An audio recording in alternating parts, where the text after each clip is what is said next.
Bonjour à tous, ici Monsieur Rachidi. Alors aujourd'hui, on met de côté les actifs et les routines. On va s'attaquer au véritable champ de bataille de notre industrie, la réglementation. C'est elle, le code qui dicte les règles du jeu. Et vous allez voir, le comprendre, ce n'est pas juste une contrainte, non, c'est une arme stratégique redoutable. Allez, on y va. Je vais commencer direct avec la question qui, je le sais, doit vous hanter. Oui, vous, le formulateur, le chef de produit. La question, la voici. Vos formules sont-elles vraiment à l'épreuve du futur ? Dans un monde où tout change à une vitesse folle, ce qui est parfaitement conforme aujourd'hui, est-ce que ça le sera encore demain ?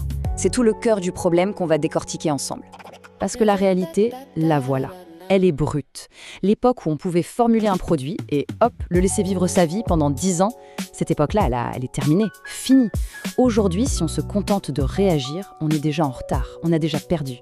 La seule solution, c'est d'anticiper. Et pour ça, il faut comprendre qui tire les ficelles. Alors justement, qui sont ces architectes ? Qui sont ces forces qui remodèlent notre terrain de jeu en permanence ? En Europe, il y a 2 entités majeures. 2 maîtres du jeu qu'il faut absolument connaître sur le bout des doigts si on veut pouvoir opérer intelligemment. Bon, mettons les choses au clair. D'un côté, on a l'ECHA. Pensez à l'ECHA comme le grand régulateur de tous les produits chimiques en Europe. Industrie auto, peinture et nous, les cosmétiques. C'est le grand chef d'orchestre, son pouvoir est immense. Et de l'autre côté, on a le CSC. Lui, c'est notre expert à nous. C'est le spécialiste, le comité scientifique qui se penche uniquement sur la sécurité de nos ingrédients cosmétiques. Pour faire simple, l'ECHA, c'est la loi générale pour tout le monde. Le CSC, c'est l'avis du spécialiste pointu pour notre secteur. Compris ? Ok, pour que ça devienne bien concret, on va prendre un exemple qui a fait trembler toute l'industrie. Un cas d'école, le fameux, ou devrais-je dire l'infâme, règlement Omnibus. Et plus précisément, sa 6e version. D'ailleurs, ce n'est pas moi qui le dis. Cosmétique OBS, une référence, a titré il y a peu « Omnibus Vie, la polémique continue ». C'est bien la preuve que ce règlement est, disons, controversé. Et il est surtout l'exemple parfait de la brutalité, de la rapidité avec laquelle les choses peuvent changer. Alors, un règlement Omnibus, qu'est-ce que c'est au juste ? C'est simple, c'est une mise à jour en pack. Au lieu de viser un seul ingrédient, bam, on en interdit ou on en restreint plusieurs d'un coup. Pourquoi ? Souvent parce qu'ils viennent d'être classés CMR, cancérogènes, mutagènes ou reprotoxiques. Et en cosmétique, un classement CMR, c'est le carton rouge direct. C'est une interdiction quasi automatique. Pour nous les formulateurs, ça veut dire quoi ?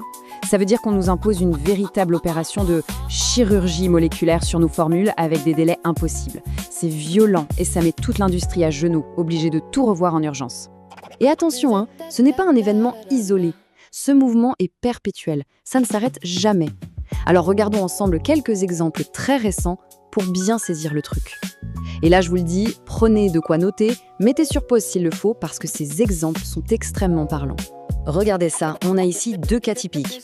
D'un côté, l'acide maléique. Un simple, un banal régulateur de pH, il est entré en consultation pour une possible classification. Le processus est enclenché. De l'autre, le méthylparabène, un conservateur que tout le monde connaît, qui a déjà fait couler beaucoup d'encre, son évaluation vient de livrer ses conclusions. Voyez, le système est une machine qui ne s'arrête jamais d'analyser, de réévaluer, de trancher. Rien n'est jamais acquis, même pas un simple régulateur de pH. Du coup, la question à 1 million, c'est comment on fait pour anticiper ? Comment on peut savoir quel sera le prochain ingrédient à passer à la moulinette ? La réponse, et c'est là que ça devient passionnant, c'est qu'il faut comprendre le mécanisme. Ce n'est pas une boîte noire. Ce système a un code et il a des règles, et on peut apprendre à le décrypter. Et cette fameuse clé, le secret pour tout comprendre, ça s'appelle le processus CLH.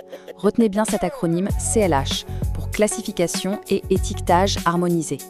C'est tout simplement le protocole officiel, le chemin balisé par lequel une substance est étudiée et potentiellement classée comme dangereuse. C'est le plan de bataille de l'ennemi, si vous voulez. C'est le plan directeur. Et ce processus, il n'est pas si opaque qu'il en a l'air. Regardez, tout commence à l'étape 1, une proposition. Un pays membre dit « cette substance, j'ai un doute ». C'est là que le premier voyant rouge s'allume pour nous. Ensuite, étape 2, la consultation publique. C'est le moment où l'industrie peut et doit se défendre, apporter ses propres données. Après ça, étape 3, le comité scientifique de l'ECHA donne son avis. C'est un moment crucial. Et enfin, étape 4, la décision finale de la commission qui tombe comme un couperet. Chaque étape est une chance de comprendre où on va.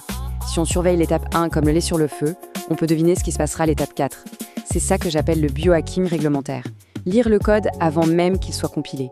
Et voilà, on arrive au point central, au cœur de ma philosophie. Ce système, que 99% des gens voient comme une contrainte, une galère, est en fait une opportunité en or.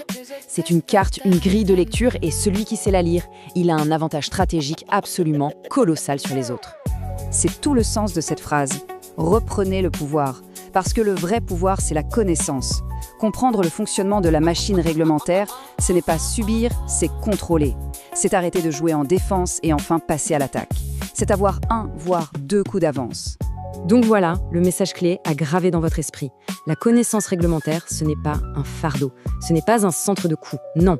C'est votre plus grand avantage stratégique. C'est ce qui vous permet d'anticiper les reformulations des mois, parfois des années, avant tout le monde. C'est ce qui guide votre R&D vers des choix plus intelligents, plus durables. Et au final, c'est ce qui vous permet de prendre des parts de marché pendant que vos concurrents sont en panique et en train de subir. Voilà le véritable biohacking, transformer une menace pour tous en une force pour vous. Alors je vais vous laisser avec cette question. La prochaine vague réglementaire, elle arrive. Ce n'est pas une possibilité, c'est une certitude absolue. La seule différence, c'est que maintenant vous avez les outils pour la voir arriver de loin, pour la voir se forner à l'horizon, bien avant qu'elle ne vienne tout balayer. La question est, saurez-vous les utiliser?